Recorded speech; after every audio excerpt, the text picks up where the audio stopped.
We have a few minutes, and I'll just kind of cover this real quick. I just want to wrap up on, why it matters who we listen to. We talked about Eve and the serpent. We talked about Amnon and his friend, Rehoboam, the older generation versus the younger generation. How both actually do have some wisdom, right? But it's just heeding the correct wisdom at the right time. I kind of wanted to come back to us, people, as individuals, yourselves, right? Me as an individual. Who am I listening to? Well, myself all day long in my head. I have conversations all day long. And I can convince myself more craziness than anyone else on the outside could ever do it.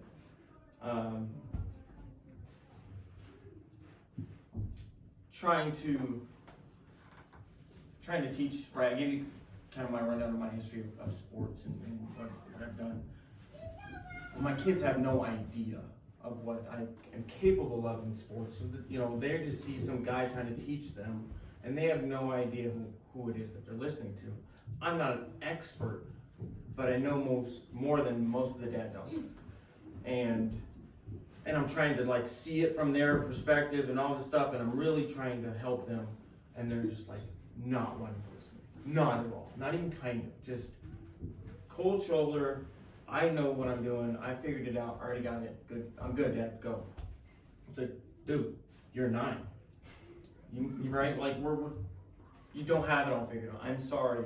I'm sorry that it's not as simple as that, right? We have to try things out, right? We have to kind of. The problem with him was I'm trying to get him to bend all the way when he pitches, and he doesn't know how to do that, right? As we grow, we have to learn things. Well, he understood what I was saying, but he didn't want to just break it down to the smallest thing and just do one little drill for a little bit. He's just like, well, can I just do the whole thing?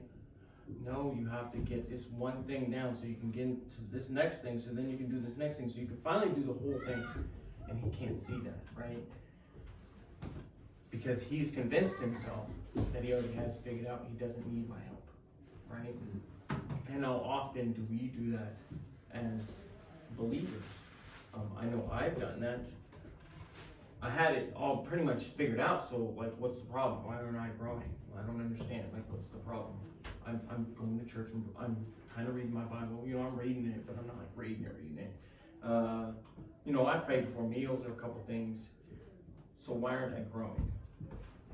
Well, because I've convinced myself that I don't need to listen to anything anymore, right? At least that's where I was.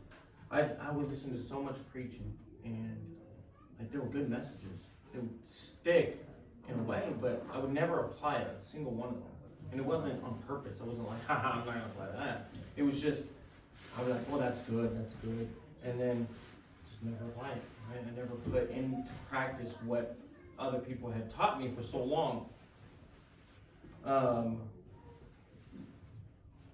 don't know if some of you may know or not, but for a few years, my wife and I and kids lived with a pastor.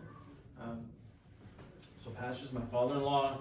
We live in the house. He's pastor, right? So he's in this position, but he's still a man, right? He's still a normal person. Right. And seeing that,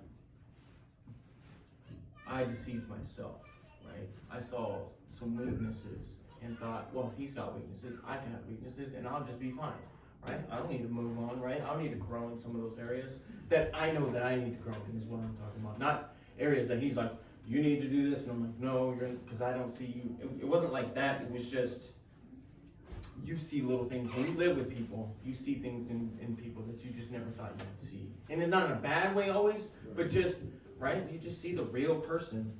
That's why it's really hard to live with your friends.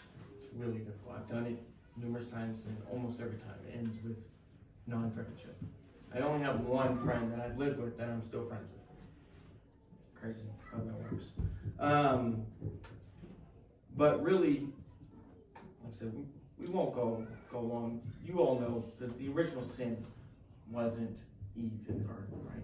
The original sin was pride in heaven from Lucifer, Satan, right? He wanted to be like the Most High. He wanted to be above the stars, right? He wanted to be in that position. And that's what got him kicked out. And that's that's the foundation of all of our Christian life is pride.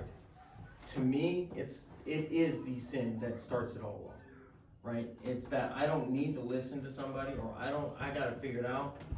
I'm my own authority. God is nothing.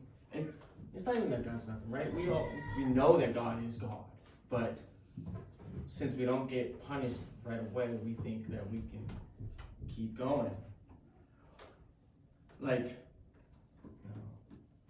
kids kind of do that, where at least my kids try to do that. They do something, as long as we don't catch them on it, they think they're fine. As soon as we catch them, they're like, oh, you noticed that? Oh, it's like, yeah, we saw it the whole time. It just took us a minute to catch up to you. And that's the way that all sin is, right? There is a punishment for sin. All sin, there is a punishment. It will come, right? And it's only a gracious, loving God who may forgive us for those sins, but we still may get the punishment for it. But all of those sins, all of that starts in our mind. All of that, everything, the foundation of everything. Who we listen to starts in our head, right?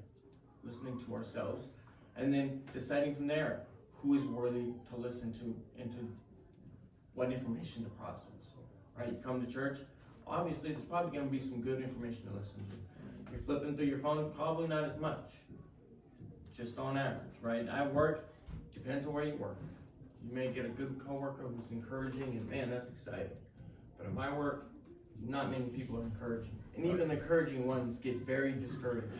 And we try to swap for each other, right? We try to encourage each other, because we know that if I'm up and you're down, then next week I may be down and you may be up, and we have to kind of pull each other together. But it doesn't always work that way. So we got to find the right people to listen to. Listen to preaching. Listen. If you don't have the Bible app on your phone, get it on your phone. It cost me $20 to get Alexander Scorpy. Sorry. Actually, if you want to know the truth, I was in therapy, and I was like, I need to listen to the Bible, but I don't have the one app, and this and this and this. He's like, well, how much is that? And I was like, it's $20. I don't want to spend $20 on an app, because that just seems stupid. And he's like, so you're telling me the answer to your problems is $20 away, and you won't want to spend $20? Wow. And this guy wasn't a believer, and I was like, all right, fine. But now it's, at the time I wasn't really into it, right? But I had to start. Now it's true. Try to limit, right, the other outside influences that we know, right? The shows that you watch, that probably, it's not like you're gonna go out and commit those sins, right? But what they are is they're kind of numbing your mind to all of the things. So when your brain goes to think that, it's like, oh, I saw the show, so I mean, it's kind of okay. Everyone else is kind of okay with it. I know other people who like that show, and they're okay with it, right? And we start convincing ourselves that all of this thing is all fine because we think it's okay. Because we want to do whatever it is, right? It doesn't matter what the sin is, but we all do that. And I will be done at that.